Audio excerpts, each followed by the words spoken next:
For those of you guys that are with us back in June, we did a really, really interesting and unique talk about, the phenomenon of implantation, the phenomenon of psychic attack, the phenomenon, or rather, the ways in which we are passing and kind of moving energy amongst ourselves. What is an attack? What's an implantation? What's an entity attachment? How those things work. And so that's a whole other workshop. But today we're going to be getting into just a little bit of that stuff, because it's really important for us to understand the ways in which we are literally transmitting energy, even through social media, even through just being in a car next to someone and having a really, really intense experience while you're driving. You're literally transferring and sending energy. So it's important for us to kind of just take a deep breath in and look at some of the ways in which we are affected by our and others' energy. And so we ask the question, what is a psychic attack? What does that even mean?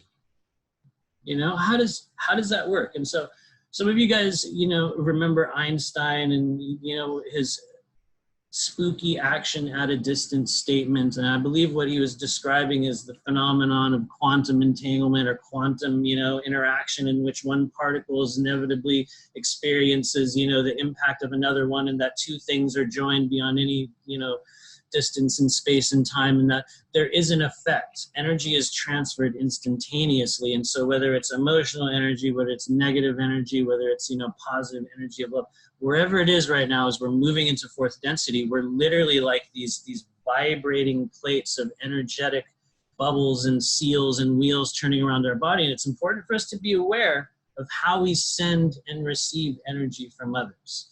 And so let's talk about empathic influencing. And so one of the best examples that I see of empathic influencing and the way we are kind of swayed and moved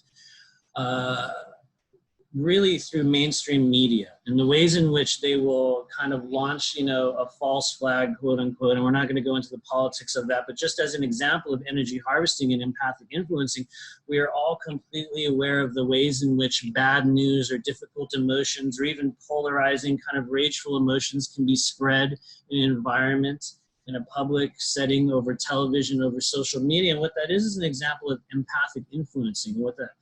The way that works is I'm introducing a feeling to you, a very highly charged, polarized feeling. And because our bodies are these torus-shaped fields of energy bouncing off, extracting, transmitting, and exchanging energy with other people, the phenomenon of empathic influencing allows us to pass emotional states amongst each other through this chain, this invisible web of energy that connects each of us. And so it doesn't matter if you're over social media, or like I said, you're in your car. Empathic influencing is one of the greatest kind of factors that we deal with, especially in understanding other people's energy. What's another really good example of empathic influencing? When you go into a store or a restaurant or a coffee shop, or you're around family members, or you're at work and you walk into the room and there's that crazy rageful feeling, and maybe they've already stopped arguing, but everyone's just like,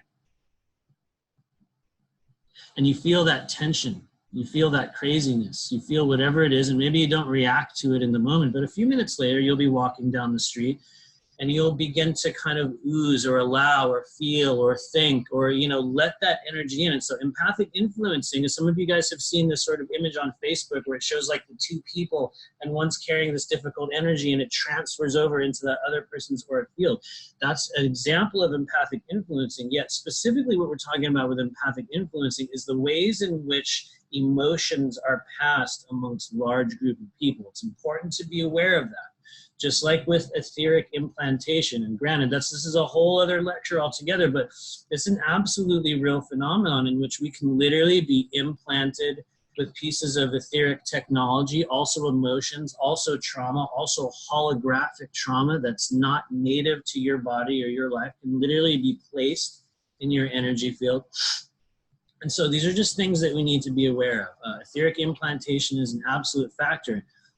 Just as trauma triggers are. And so trauma triggers, you guys, it's very similar to empathic influencing, but what will happen is you'll have a core wound activation. You'll be within the course of a conversation, or maybe you'll be messaging somebody on social media. Maybe you're at work and you'll have a little bit of a conversation, and in this indirect, unknowing manner, someone will say something that literally triggers this wave of emotion in you.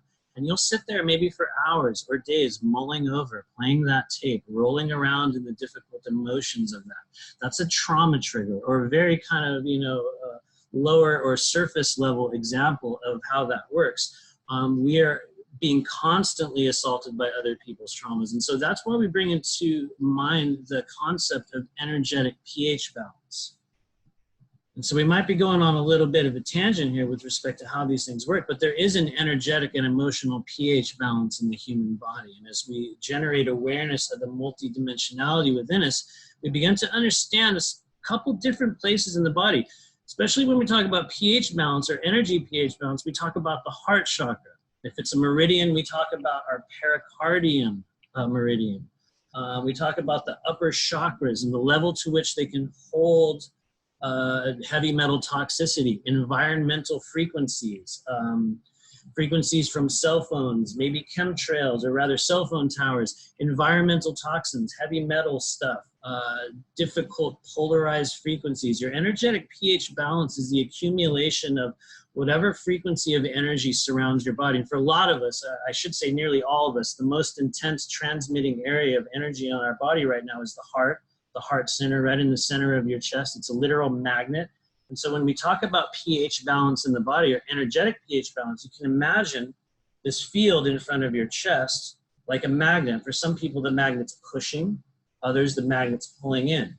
To make it even more complex, what that magnet, that heart chakra element, that frequency distribution center in your body, it can also be repulsing good things. It could be drawing in negative things. So when we understand the phenomenon of energetic balance, we begin to understand the way we're pulling in, being influenced by, possibly implanted by, affected, triggered, or completely kind of influenced by other people's energy. And so you guys just need to be aware of that. You are a literal walking bubble of energy.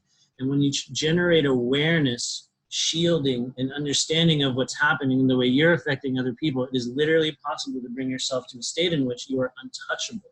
You might have a very strong internal locus of control. And for those of you guys that are familiar with some of the psychobabble, locus of control refers to that internal compass, that strong kind of self-directorial element of you that is responsible for the outcomes. The internal locus of control refers to your own internal strength and directivity. The idea that you own your own destiny, that you own what happens, and that you're in control of it. Those with that strong locus, that strong internal locus of control are able to kind of create their own destiny. They understand that they are responsible for their own energy. And so right now, at this stage, as we're moving into fourth density, you guys, there does become a choice. You guys have heard this talked about over and over again, kind of some of the law of one stuff, or this, like the new age kind of stuff that everyone's passing around online or talking about. There is quite literally a choice as we begin to enter fourth density, in which our consciousness, our higher self, or, the version of you that's incarnated at the moment begins to choose service to self, service to others. That's a literal timeline choice that we're making right now. So that internal locus of control, that energetic pH balance, that empathic influencing that we're all experiencing and working with, those things are critical. And so oftentimes the level to which we're affected by other people's energy is directly proportional to the level to which we have resolved or transmuted our own emotional wounds.